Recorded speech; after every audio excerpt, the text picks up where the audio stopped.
Ouça agora na RCI, programa Entre Livros. Entrevistas com autores, organizadores e especialistas em livros, com foco no conteúdo da obra. Apresentação, Rosimeire Salles. Olá, ouvinte da RCI, você que nos acompanha aí nas redes sociais, Facebook, YouTube. Eu quero lembrar que este é um programa gravado, nós estamos em plena pandemia. E por falar em pandemia, eu quero lembrar vocês que quando a gente para comer num restaurante, o vírus não deixa de circular. Quando a gente vai tirar foto para o Facebook, o vírus não deixa de circular. Então, vale aí o reforço quanto aos cuidados com a vida da gente, com a vida das outras pessoas, porque se nós não temos sintomas, outra pessoa pode não resistir. A gente já perdeu milhares de vidas mundo afora, então fica sempre aí, né, o meu recado. E esse cuidado com a vida do outro, com a saúde do outro, né? Então, álcool 70, distanciamento e máscara. É o nosso recado de sempre. E hoje a gente traz aqui uma convidada, a Maria Helena Lagrota. Ela é graduada em farmácia bioquímica, ela é mestre em farmacologia, é doutora em ciências, virologia pela UFRJ, né? Ela exerceu aí a docência, né, por 25 anos, ensinou virologia para a área biomédica, para graduação e pós-graduação.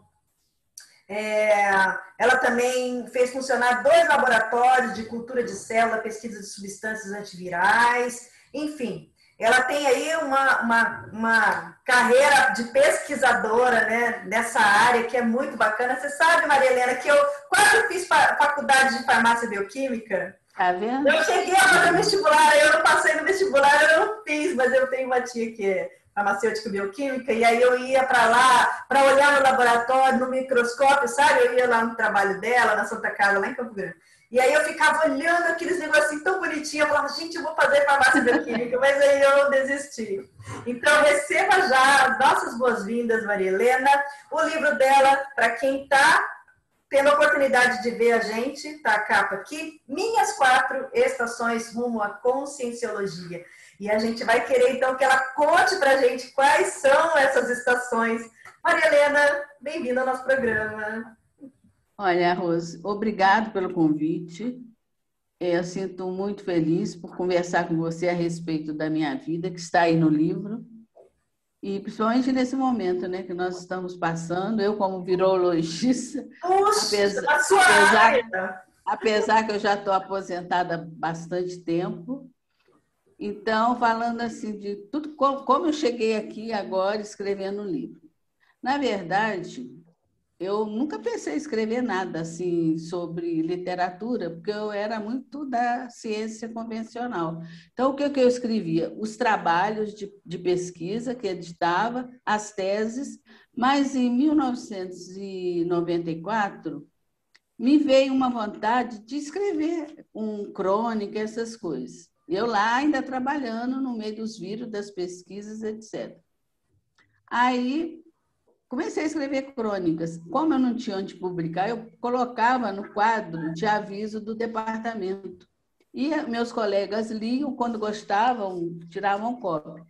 Aí eu falei assim, já que eu estou escrevendo crônica, por que não escrever um livro? E lembrei, assim, porque lá na minha família eles morreram muito cedo. Então, eu falo, eu não tenho muita referência, nem de doença, porque foram tudo muito cedo.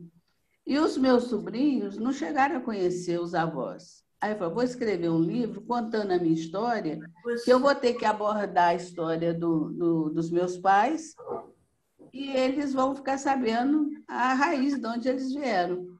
Só que, como o meu trabalho era muito intenso, era pesquisa, aula e etc., eu sempre deixava para depois. E aí o tempo foi passando. Aposentei, chegou um tempo que eu falei assim, eu morava no Rio. Falei, está na hora de sair do Rio. Aí vim para Foz, que eu tinha 2 opções, ou ir para Minas, onde eu sou de Minas, e ou vir para Foz. Eu gosto de desafio. Falei, Minas eu já conheço, já sei tudo como é que foi a vida lá. Então, quero ver outro lado da moeda.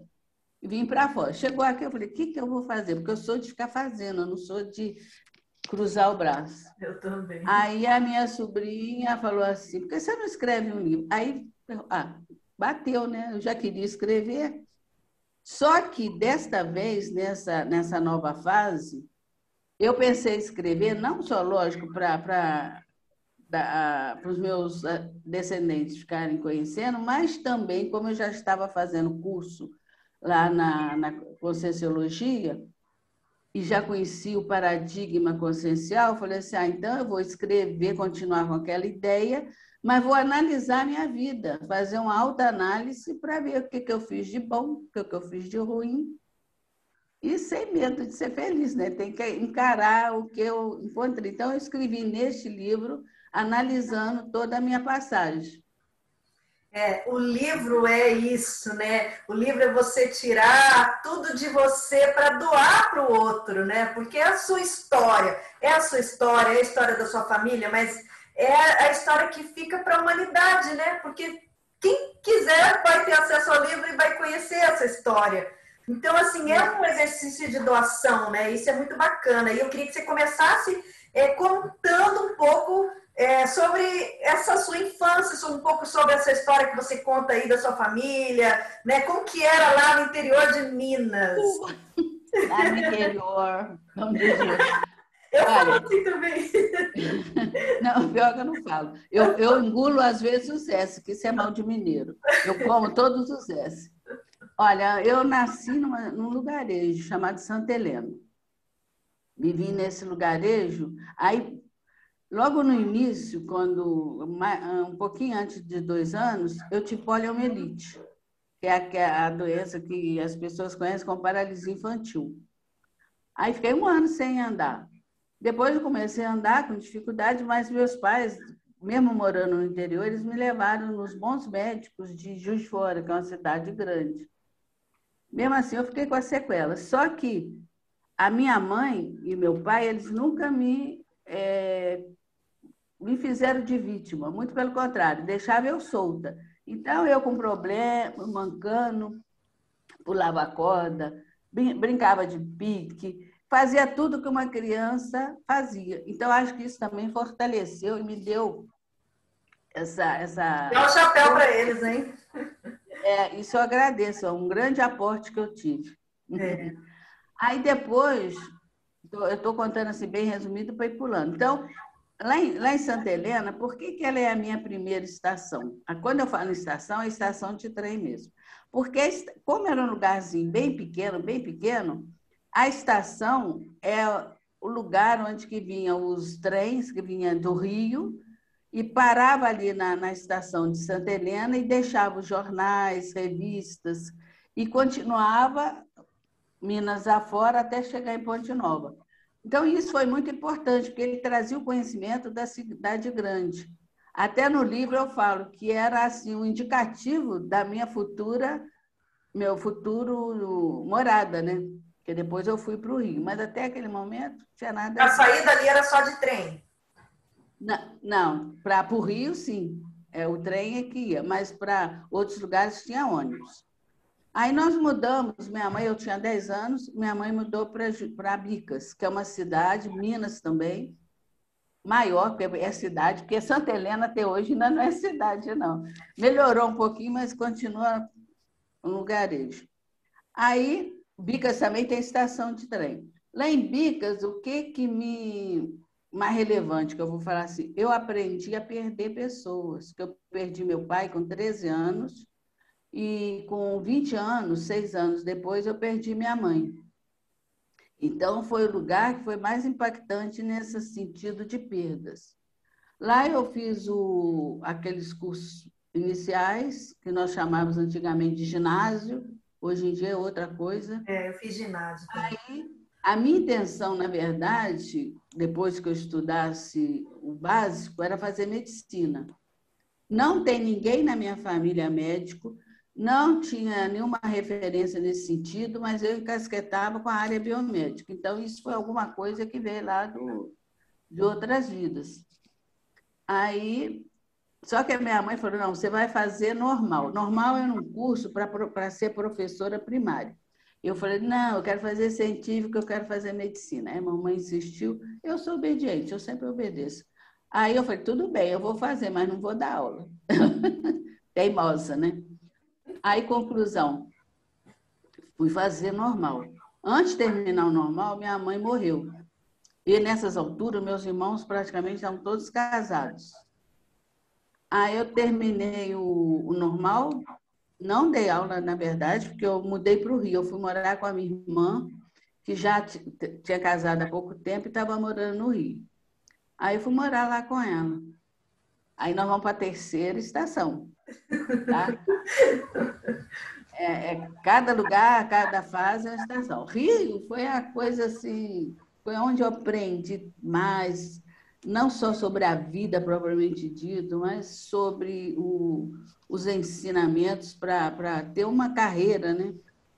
Aí que vem a coisa, que eu falo que tudo que eu segui nessa minha vida não foi escolha minha, foi assim. Acho que os amparadores me davam um empurrãozinho assim, eu caía lá. Aí eu fui fazer farmácia bioquímica. Gostei muito dos laboratórios, porque você aprendia a ver as bactérias, porque o vírus você não via, só no microscópio eletrônico. Terminando a faculdade de farmácia bioquímica, eu entrei na pós-graduação. E nessa pós-graduação de microbiologia, eu fui convidada para ser professora. Ou seja, não exerci a profissão de farmacêutico bioquímico.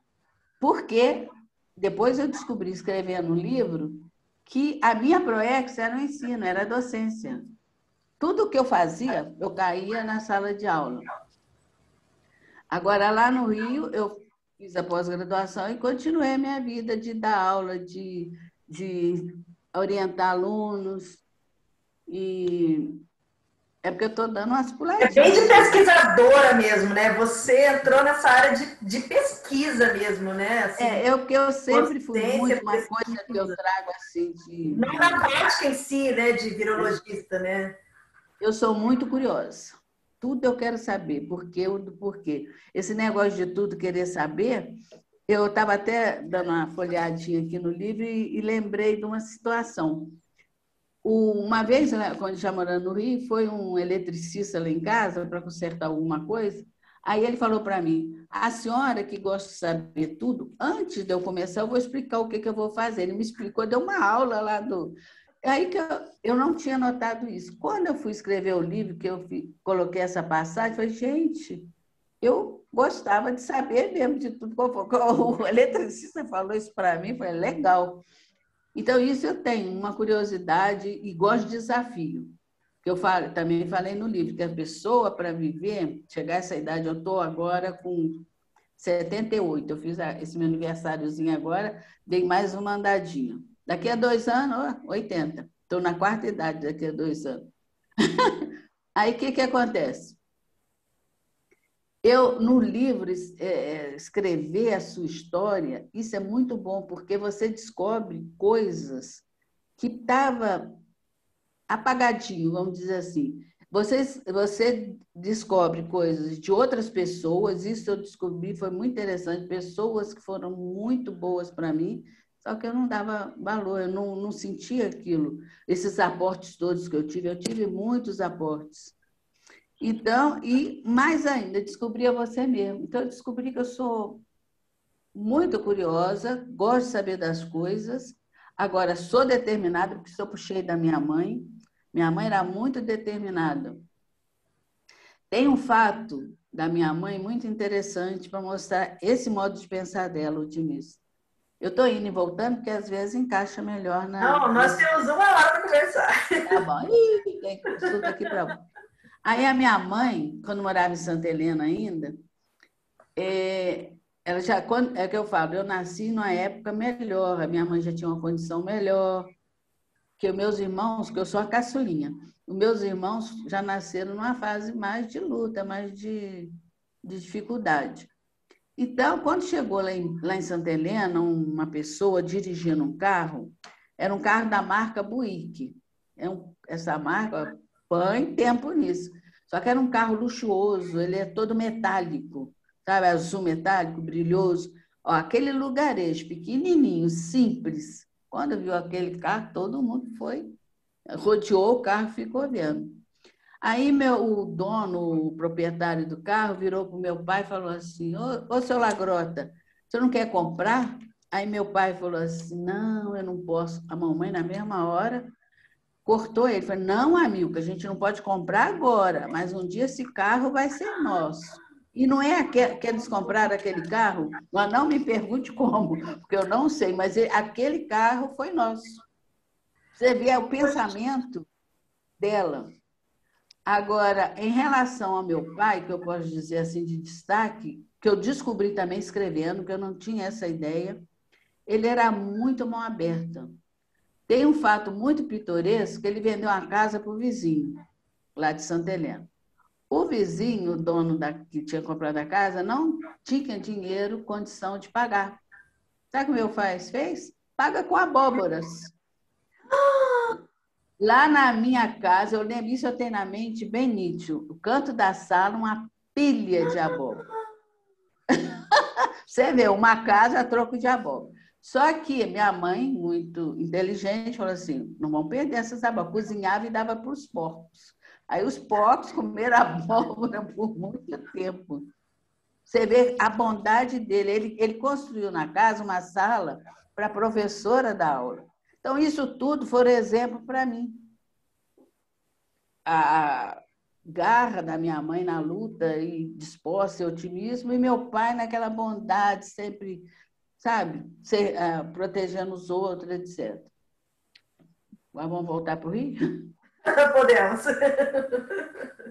No Rio foram tantas coisas. Por exemplo, sobre profissão. A minha primeira profissão foi ser professora da universidade, sempre ensinando. Quando eu aposentei, eu sou assim, não sou de ficar parada. O que eu vou fazer da aposentadoria? Só que naquela época, eu já entendia de computador, porque eu tinha comprado um para mim. Eu sempre gostei de novidade, de tecnologia. Então, quando surgiu, acho que foi uma das primeiras a ter computador dentro de casa. E não era simplesinho, não era aquele, quer dizer, eu não sei se você já falar, o 386. Eu tinha o 386. Isso não é da sua época. Isso é novo. Aí outra coisa. Não, mas isso aí foi em 90.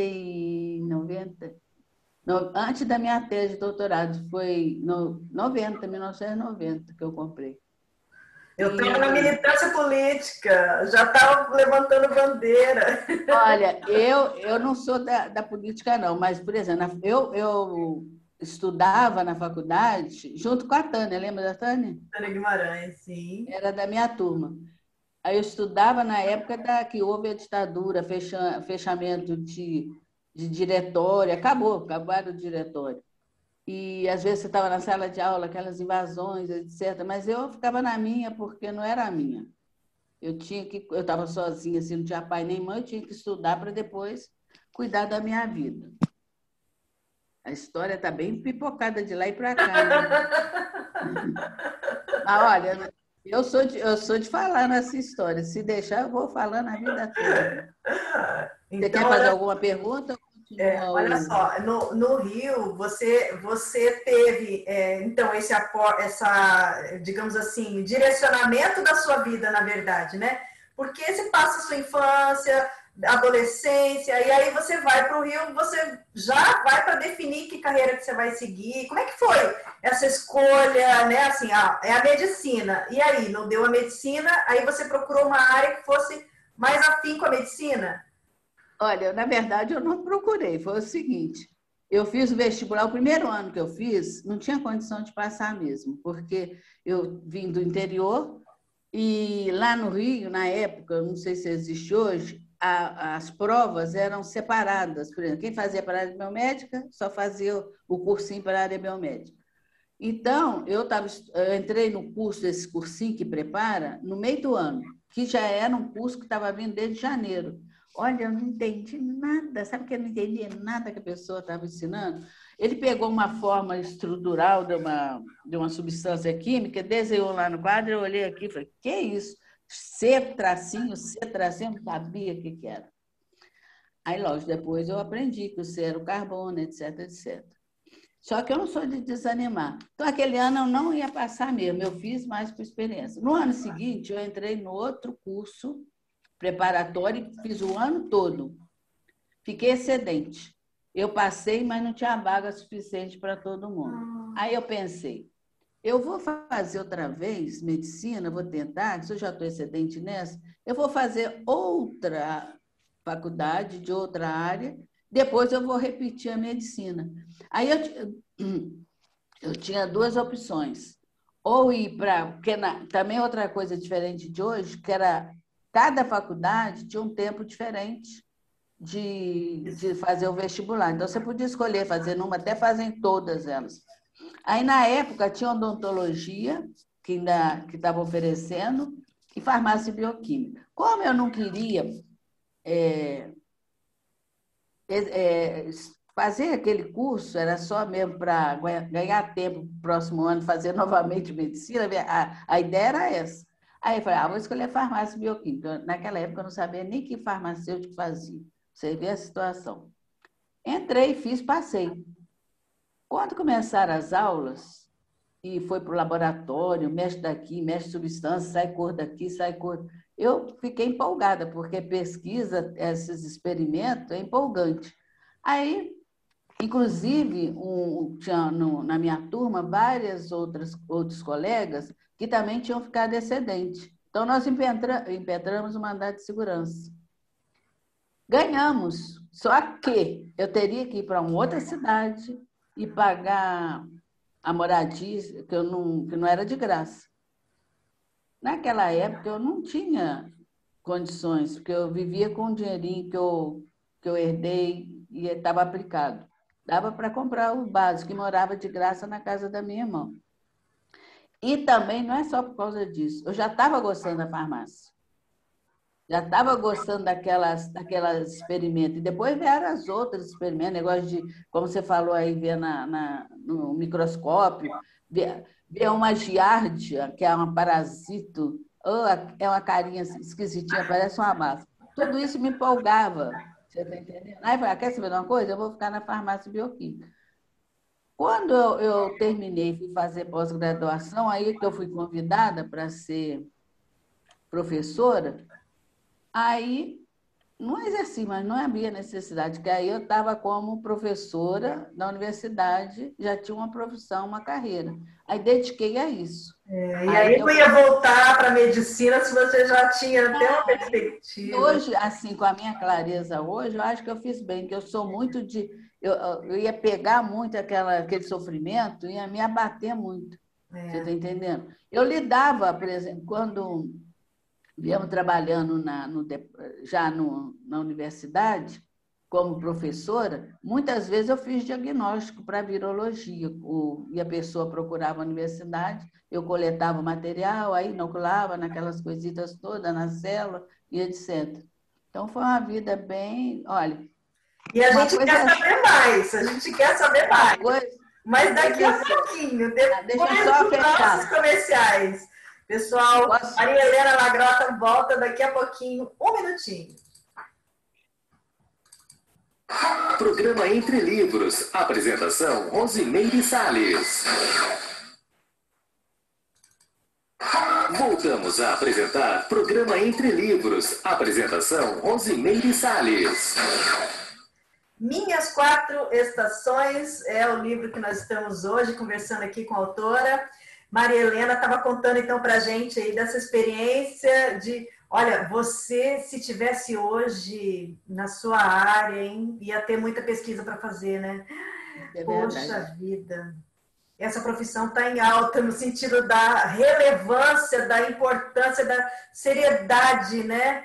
Que são as pesquisas. Na verdade, sempre teve. Porque quantas vacinas não surgiram? Não era valorizado, né? Só que, infelizmente, aqui no Brasil, principalmente, não dá valor. Cada pessoa que entra, cada chefe de Estado que entra, não valoriza a ciência, o estudo. Então, aí fica complicado, né?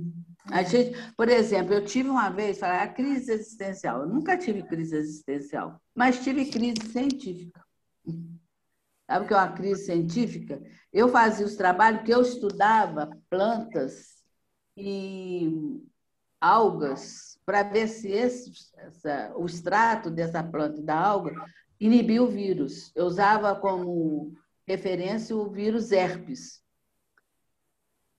Fazer aquele ser, mas só o teste preliminar, porque para você liberar um remédio ou uma vacina, é um caminho muito longo, porque você tem que cercar de todos os cuidados para a pessoa não ter o efeito colateral, porque todo remédio que a gente toma tem um efeito colateral, só que um efeito suportável.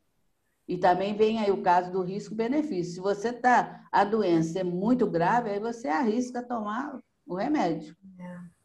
Aí, mas só que quando terminava esse experimento básico, que já ouviram falar aí na televisão, volta e meia fala cultura de célula, eu montei um laboratório de cultura de célula. O problema é o seguinte, dali para frente teria que ser todos os testes em animais e depois em seres humanos. E o ser humano, você faz o teste não para saber se aquela substância teve atividade, como também se não vai ter efeito colateral, se não vai atacar o fígado, se não vai atacar o pulmão, etc. Então, isso é muito tempo que gasta. E terceiro, depois que você faz esse teste, bem aí que você vai ver se pode liberar para o ser humano. A tecnologia hoje, que eu já estou mais defasada, que eu aposentei em 96, fizeram em um ano uma... Pois é. Não sei quantas vacinas. E tem vacina... Que é eficácia de 100%. É impossível, né? A vacina, por exemplo, que era a mais conhecida na minha época, era com vírus morto e com vírus vivo. Tanto é que da poliomielite, eu falei assim, por que você teve polio? Porque eu não tinha vacina. E ela surgiu, a primeira vacina da polio foi com vírus morto, que é a vacina de Salk. E a segunda vacina, que é aplicada até hoje, que é de SEIB, é vírus vivo atenuado. Quando fala vírus vivo atenuado, é porque ele é vivo, mas não causa doença. Uhum. Eu só conheci essas duas. Hoje em dia tem aquele eu chamo de cavalo de Troia, que pega um vírusinho, uma coisa ali, e leva escondidinho para a célula produzir. Essa do RNA mensageiro, então, ainda nem procurei, porque eu sou assim também. Quando eu largo eu fecho um livro, eu abro o outro, aquele fica lá. Quando eu fechei minha carreira de virologista, eu dediquei, antes de chegar aqui na Conscienciologia... Isso, antes da quarta estação. Antes da quarta estação, eu ainda ensinei vírus pela internet, eu fiz um blog, ensinava, tirava as dúvidas, etc. Depois, eu fui para a arte. Abri um ateliê de arte lá no Rio e fiquei uns 5 anos, mais ou menos, ensinando decupagem com relevo, papel machê. E eu aprendi tudo isso aí. Porque, na verdade, eu associei a uma artista, então eu aprendi muito. A gente tem a vida polivalente, né? A gente tem essa capacidade de fazer muitas coisas. Essa fase, eu deduzo assim, porque eu estava numa profissão assistencial, que era dar aula, ensinar, quanto mais vírus, que é para tratamento das pessoas.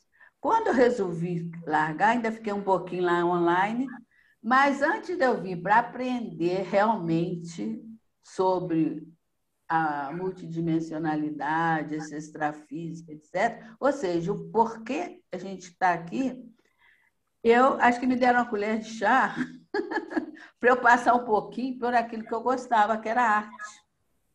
Então, eu fiquei 5 anos que eu desenhei, eu sempre desenhei sem ter aprendido. Eu gosto muito de fazer rosto, entendeu?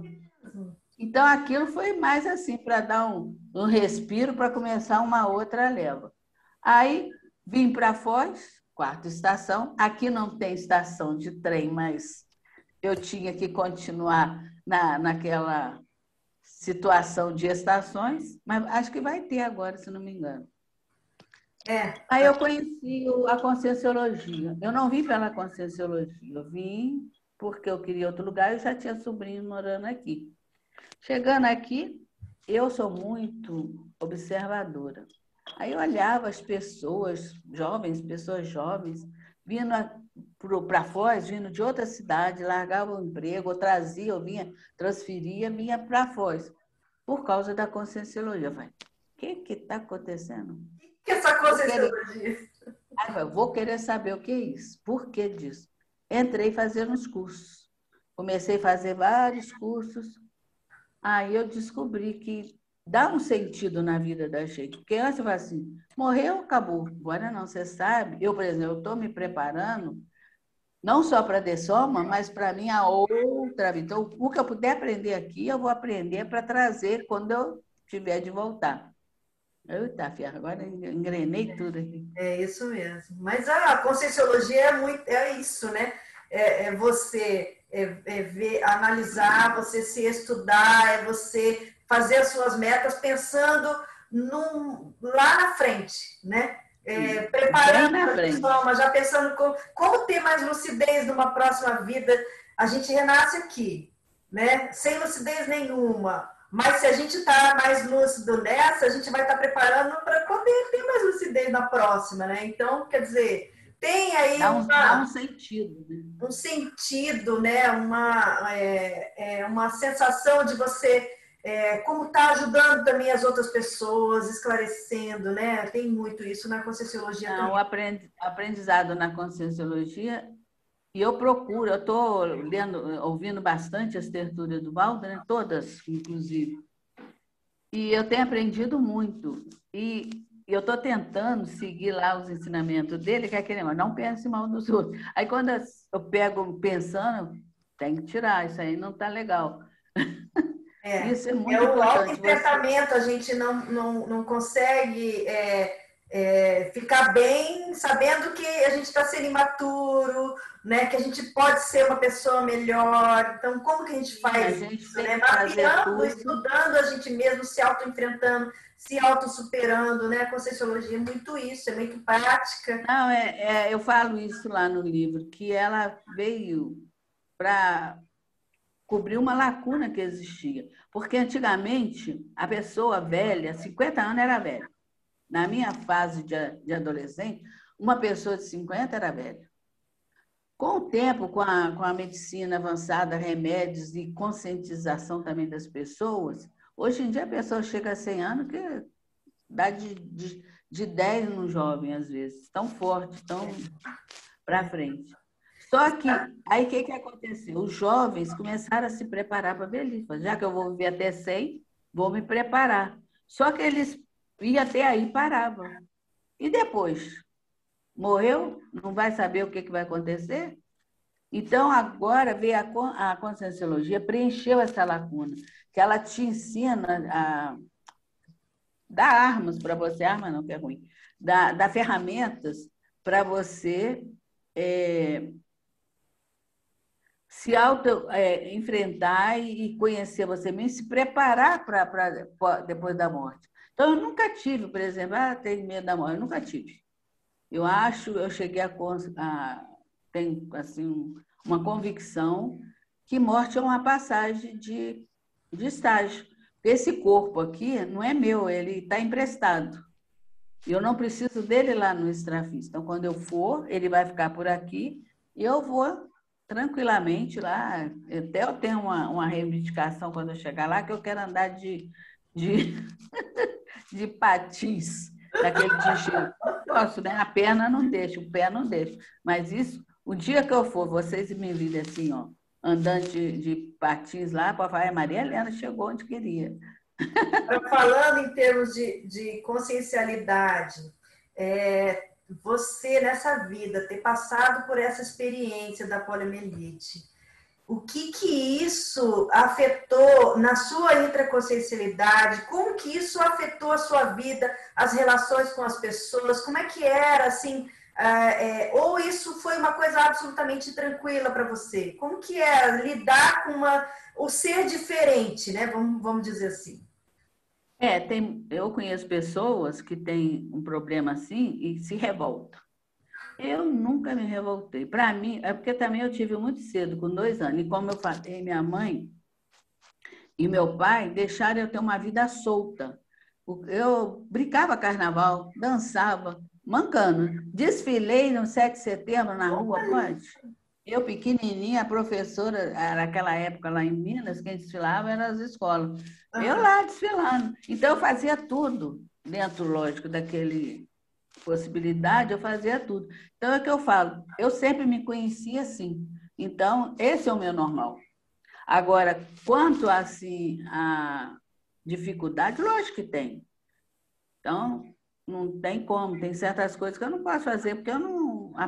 Por exemplo, quando eu caio, a minha perna de segurança é a esquerda. A direita não tem força suficiente para me manter. Mas nunca me. Olha, eu fiz tanta coisa, assim, eu dei aula, fiz pintura, até andar de bicicleta eu andava lá em Minas.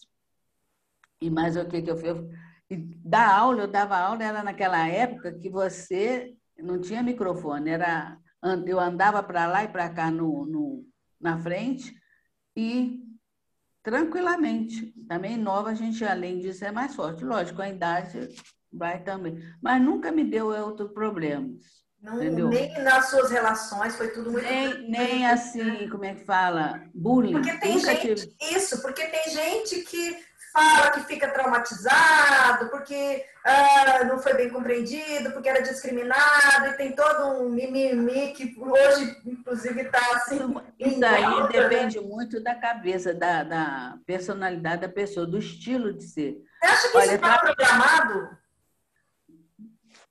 não Não dá para sei, saber. deve ser. Fala só, você vai. Que eu fui fazendo tudo que eu queria, eu segui, ó, eu vim lá da roça, né? Cheguei na pós-graduação, na faculdade do Rio Doutorado, de Janeiro, doutorado, numa cidade do Rio de Janeiro, na faculdade dando aula de na UFRJ, que é um a UFJ. Então, não me impediu nada. Agora, interessante é porque eu levava a vida, não ficava preocupada com isso. Hoje em dia fala muito bullying, bullying, bullying. Eu nunca vi bullying nesse sentido. Para falar que eu nunca tive bullying, eu já tive uma vez só. Eu estava em uma colega minha, de óculos. Aí passou alguém perto da gente, chamou a gente de 4 olhos. que engraçado. É bobeira, né? Eu acho uma bobeira. Porque eu também não sou muito de ficar levando, sabe?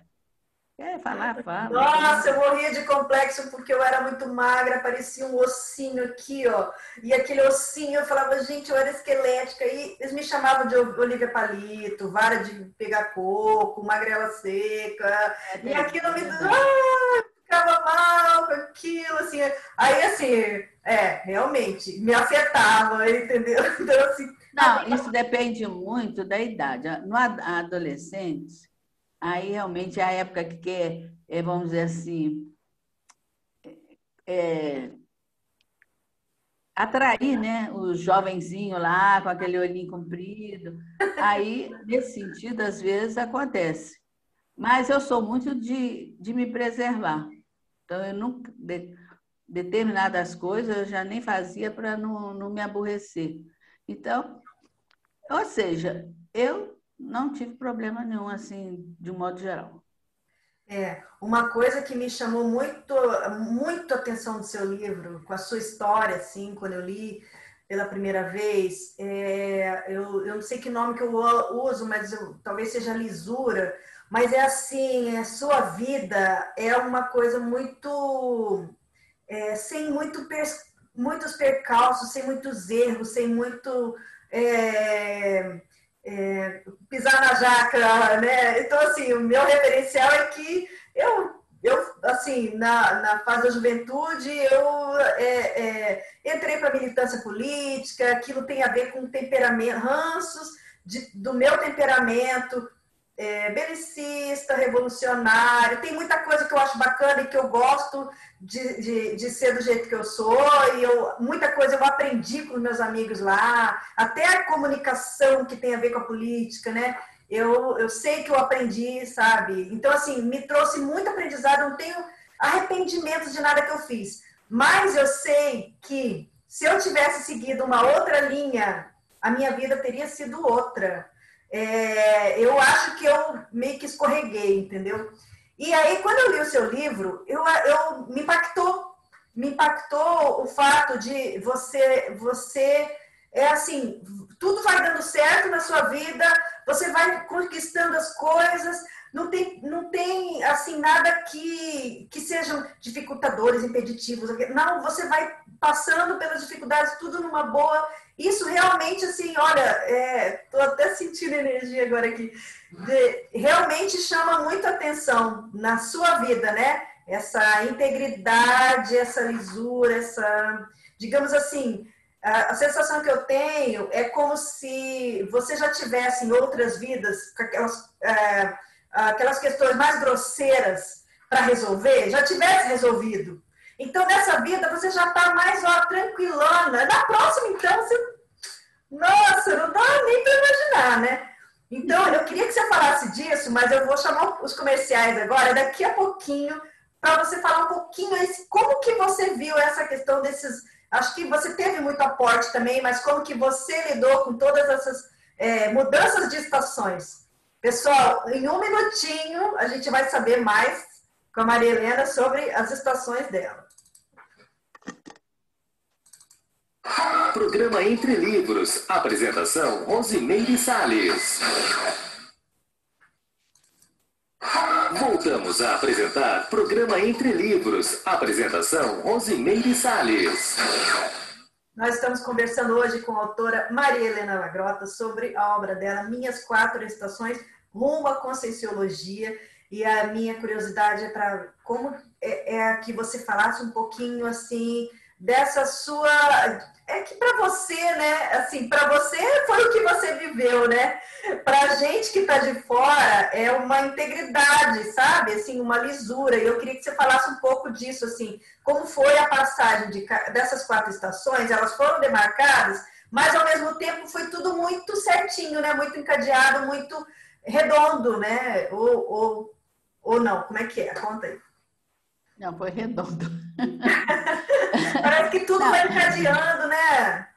É que eu falo, parece que eu tinha que seguir uma trilha. Por mais que eu desviasse, não vou falar aqui que eu não desvio. Por exemplo, só um exemplo. Quando eu terminei o ginásio, que era para ir para um curso mais avançado para chegar à graduação final, eu falei, não quero estudar mais. Essa é coisa de adolescente. Aí meu pai, na santa inocência dele, não sei porque, não sei que alguém falou, foi, tem que estudar para trabalhar. Aí meu pai, não precisa trabalhar não, eu sustento ela. Ele morreu naquele ano. Puxa. Aí no ano seguinte, que aquele ano eu tinha perdido um ano, porque eu parei de estudar. Sou teimosa também. Aí minha mãe e a minha irmã mais velha falaram, não, você vai voltar a estudar. Eu te dou uma bicicleta, eu ganhei a bicicleta. Eu fui comprada para você estudar. Só que eu voltei para o estudo, comecei a gostar de estudar. Se eu não tivesse, infelizmente, aquela perda, né? Eu talvez não continuasse o estudo. Aí comecei a gostar de estudar. Aí falei, não, agora vou até o fim e resolvi o negócio da medicina.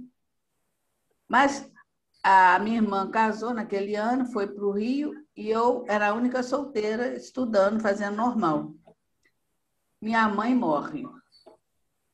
Aí foi, infelizmente, por causa de uma perda, me fez avançar um pouco mais, que eu resolvi ir morar no Rio, porque eu já tinha ficado sem pai, sem mãe, ficar morando com o irmão. Aí eu vou morar com a minha irmã, que foi aqui, cuidou um pouco de mim quando eu era pequena. Ou seja, tem uma perda, me empurra para um avanço. Tem outra perda, luto para o avanço. Continuando assim, esse estilo, eu sempre procurando fazer, porque eu sou muito de fazer, gosto de fazer as coisas, estudar, etc. Aí eu fiz a faculdade, onde que eu levei outro empurrão? Ah, já sei. O primeiro mestrado, eu levei bomba. Bomba, assim, a pessoa não podia tirar 4 conceitos dele. Eu tirei 4 conceito D. Aí eu falou assim, não pode mais fazer o mestrado, você vai ter que fazer novamente outra prova. Mas você pode... Eu tinha uma bolsa de aperfeiçoamento do CNPq, aí você pode terminar a tua bolsa. Aí, naquele dia até eu senti muito, porque eu nunca tinha levado bomba na minha vida, sempre passei direto em tudo. Aí falei assim, já que não posso fazer o mestrado, eu vou continuar o meu estágio. E trabalhando para lá e para cá, e o chefe de olho, né, sabendo que eu estava... Só que eu não tinha como fazer curso, então tinha que fazer o trabalho do laboratório. Aí tinha a professora, uma das professoras, foi visitar um centro internacional de febre aftosa, para lá de Caxias. Eu era estagiária, não era assim, professora, não era ligada à faculdade. Aí ela falou, você não quer ir conosco para conhecer? Lógico, eu também não sou de perder a oportunidade. Me ofereceu, não pedi, ofereceu, eu vou. Aí eu fui para conhecer esse centro. Lá, esse centro, eles faziam a tal da cultura de célula in vitro, que não existia no nosso laboratório, ninguém sabia fazer isso lá. Aí a professora... Agora vem aí um lance muito interessante de pensamento positivo. Aí a professora, conversando com o outro, falou assim, eu vou falar com o chefe para mandar alguém aqui aprender essa técnica, porque é uma técnica nova. Na mesma hora, eu pensei assim comigo, sabe, bem lá no fundo, quem dera que fosse eu, porque não pensando em ser contratada lá, falei, se for eu vou ter o currículo mais enriquecido, vou conseguir emprego mais rápido. Mas não falei para ninguém, pensei forte, esse é um pensamento que eu acho que acertei, joguei a setinha e acertou. Aí, ela chegando lá no departamento, contou dessa técnica, etc, etc, e ainda até sugeriu mandar um professor lá. Aí o chefe falou, não, eu acho muito bom fazer alguém lá aprender, mas vamos mandar a Maria Helena, porque ela está sempre aqui trabalhando e ela vai dar conta do recado. Só que naquela época eu era estagiária, eu não era do departamento. Você vê como a coisa vai se encaixando. Aí vem um lance mais interessante, porque naquele tempo era assim, alguém morria ou pedia demissão, etc., a vaga daquela pessoa ficava no departamento. Quando eles resolveram me mandar para fazer o curso, ela não é ligada aqui ao departamento. Ela faz o curso e vai embora, lógico, né? Aí ela vai ter que ser contratada. E tinha uma vaga, porque um professor, ele não morreu, não. A vaga que veio para mim não era de um professor que tinha morrido, era um professor que pediu demissão porque ele ia trabalhar na indústria, que ele gostava mais. Ou seja, deixou a vaga para mim. Então, a coisa... Eu tive a tristeza de ter levado bomba, depois eu fui contratada para a universidade. Você está entendendo? E foi assim afora. Inclusive, a minha vinda para Foz, se deu muito a perda de um sobrinho que era quase filho para mim. E ele... Foi outra perda, então. Eu tive um monte de perda, mas assim, as mais impactantes que houve uma virada na minha vida foram essas. Mas, em compensação, esse sobrinho, quando morreu, foi o que mais esclareceu sobre a não morte, a existência daquele fato de você morrer, ser uma passagem. Você largou o corpo que você não precisa para trás e foi para outra situação. Ou seja, a minha vida foi... Por isso que eu falo, eles estão me empurrando para o caminho. Cheguei aqui em Foz, por enquanto, eu quietinha, bonitinho. Mas eu estou fazendo um livro. Escrevi esse, estou escrevendo um outro. Então, acho que daqui não vai ter mais nenhuma... Nenhuma outra estação, a próxima estação já é o extrafísico. Não, mas eu estou preparando para isso, porque eu quero chegar lá, assim, sabendo das coisas. Eu não quero chegar lá, ou se não, chegar lá muito eufórica, porque de constatar que tudo aquilo que eu pensava era realmente. Porque, infelizmente, nas minhas projeções, ainda não tive a sorte de conhecer o Pombal. Sou doida para conhecer o Pombal, mas não aparece nas minhas projeções, não. Agora, bom, você estando em Foz, aí a sua dedicação foi ao livro. Aí você entrou para essa área da escrita mesmo, né? Foi. Não só na escrita, como eu ajudo, também faço lá. Eu fiz muito tempo a parte de arte da CIP, porque eu sou voluntária da CIP. Hoje, antes da pandemia, eu já tinha parado de fazer as artes e ficava na sala, porque toda quarta-feira tem o atendimento do apoio parapsíquico. E as pessoas, então, ficava na sala de espera e eu, como eu sou muito assim de falar e muito para cima, eu ficava conversando até para aliviar um pouco o ambiente antes dela ser atendida. Então, esse foi um trabalho que eu fazia, porque agora a pandemia não dá para fazer. Então, a minha dedicação hoje em dia, verbete eu escrevi 2, há pouquinho, mas ainda um dia eu escrevo mais. E estou fazendo o segundo livro. Agora, você, assim, a gente falando de programação existencial, né? Você pensa que esse direcionamento todo que teve na sua vida, isso tem relação com a sua programação existencial? Você acha que você programou, está mexendo com farmácia, está mexendo com a virologia? Como é que você pensa isso? Ou assim, você acha que, não, agora que você está conhecendo, agora que você redirecionou a sua vida, como que é?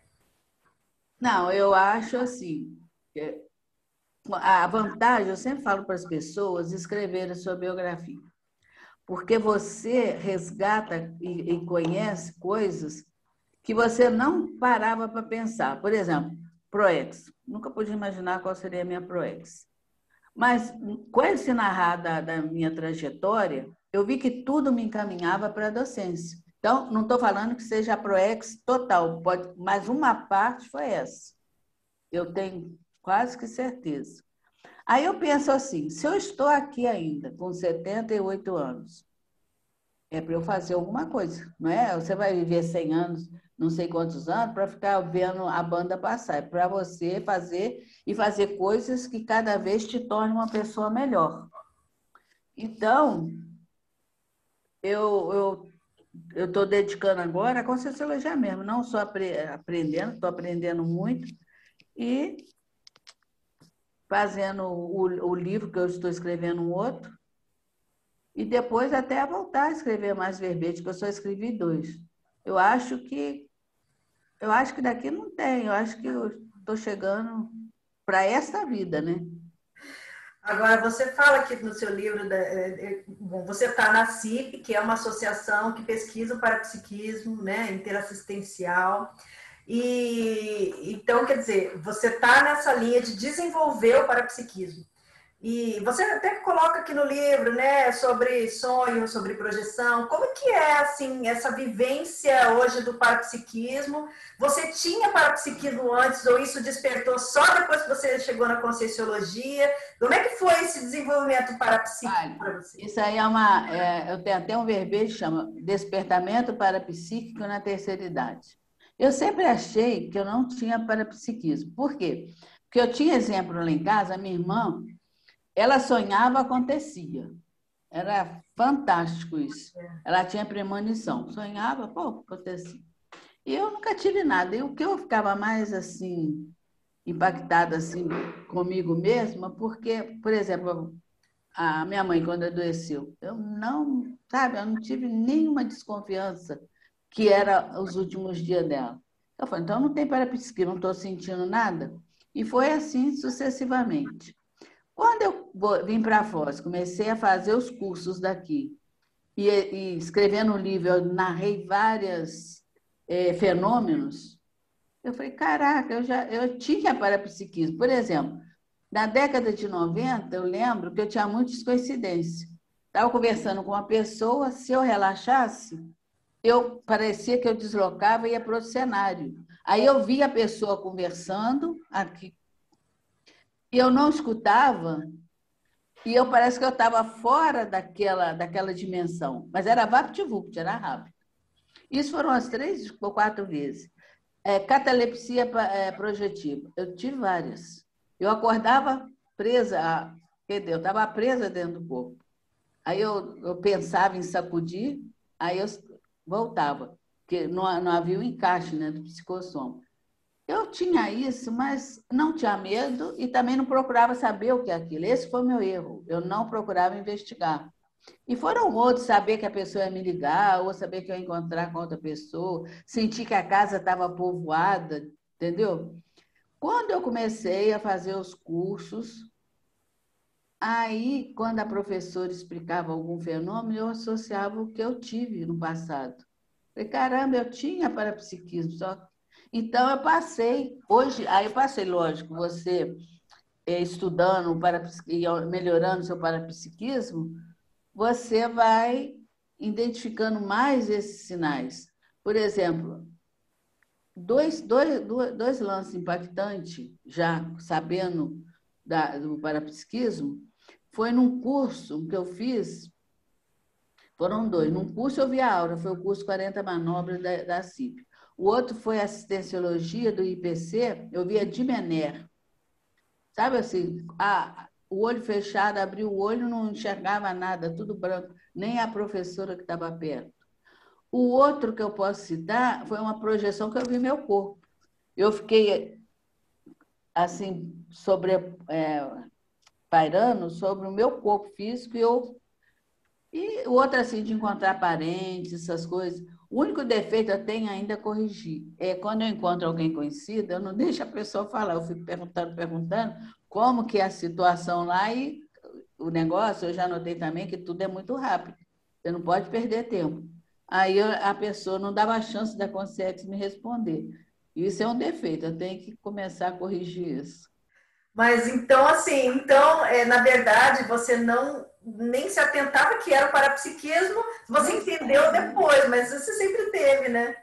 Nossa, isso é o máximo. E projeção também. A projeção, você começou depois. Não, eu cheguei a ter projeção antes mesmo de saber, jovem ainda, eu saía voava muito. Até na apresentação do livro, eu falei, o pessoal achou engraçado, porque eu falei assim, que alguém na época lá falava assim, voar é crescer. Eu falei, nunca cresci, eu sempre fui dessa vez. Mas eu lembro assim, de ficar em cima do telhado, olhando a rua. Também era jovem, né? Não ia fazer algo diferente, porque eu não tinha essa maturidade. Aí ficava apreciando. Maria Helena, a gente tem aí alguns minutinhos. Eu queria ouvir da autora que mensagem que ela deixaria para o público e eu queria ouvir da virologista que mensagem que você deixa nesse momento tão difícil que a humanidade está passando. Vamos começar, então, pela virologia. Pela vida. Eu, no livro, eu deixo uma mensagem para os leitores. Eu deixo assim, para aquelas pessoas que aposentam, não sabem o que vai fazer da vida, escreve sua história. Mesmo que depois não vá publicar, porque você, quando escreve a sua história, você resgata pessoas, até para você mesmo, você se reencontra, você passa a saber realmente como você é na escrita. Para os jovens, não vamos deixar os jovens de fora, não.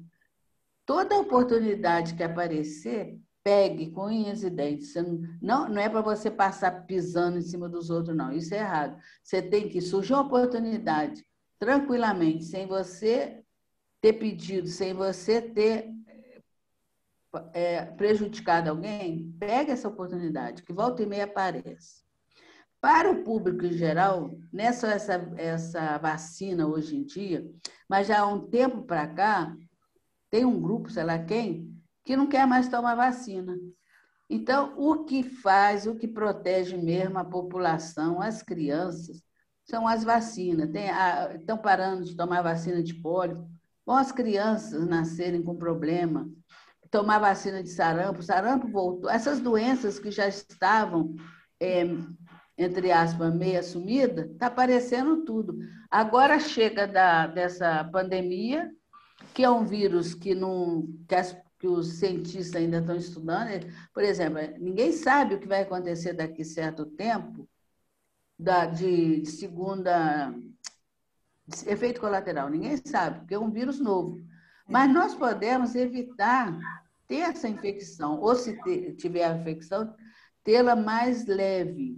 Então, olha, não vai lá escolher vacina. Todas as vacinas, de um modo ou de outro, têm um grau de proteção. Então, como alguém diz na televisão um dia desse, a melhor vacina é aquela que está disponível. Então, vai lá e vacina. Parece que aqui em Foz a turma está resistindo, está querendo escolher. É errado, gente. Vai lá e toma, porque depois dá um problema, você, nesse meio tempo, se infecta e, pelo que a gente tem visto, esse vírus é imprevisível. Uma hora causa levezinho, outra hora causa super. Para cada pessoa é diferente também. Não, é verdade. E não tem que fugir da vacina. E outra coisa, não é só vacina, não. Essa sua campanha aí da máscara, muito importante. O vírus, ele está por aí, no ar. Você não enxerga, é um mundo invisível. Você não sabe se vai pôr a mão no vírus ou a mão no lugar asséptico. Então, nada de pôr a mão no olho. O olho também, não pode pôr a mão no olho. Põe a máscara, usa o álcool para desinfetar as mãos e para de ser teimoso, de fazer festinha. Que gente teimosa, não pode. Daqui a um tempo vai passar, isso vai passar, todo mundo sabe que vai passar. Então, deixa passar, fica sossegadinho em casa, que é muito melhor ficar em casa agora e depois sair bonitinho sem nenhuma sequela, do que ter o vírus e até poder falecer. Isso é impressionante. Nossa, É muito teimoso. Excelente, Maria Helena. Hoje eu fui no médico porque eu estou com sequela. Eu fui infectada no dia 20 de fevereiro. Eu estou com sequela no meu pulmão ainda. Então, a gente não. Para cada pessoa, a sequela é diferente, o sintoma é diferente, a gravidade é diferente. Então, obrigada, muitíssimo obrigada pela sua participação. Nós estivemos aqui conversando com a Maria Helena Lagrota sobre Minhas Quatro Estações, né? Que é uma obra conscienciológica publicada pela Editares. E a gente, então, agradece a companhia de todos vocês que estiveram aqui acompanhando a gente. E, Maria Helena, a gente agradece aí de coração, né, por essa sua história de vida, né, por esse seu depoimento. Então, pessoal, olha, sábado que vem estaremos de volta aqui, sempre com uma novidade aí no mundo do autorado. E use máscara. Máscara, álcool gel, distanciamento. Você acabou de ouvir Programa Entre Livros, com Rosimeire Salles, aqui na RCI.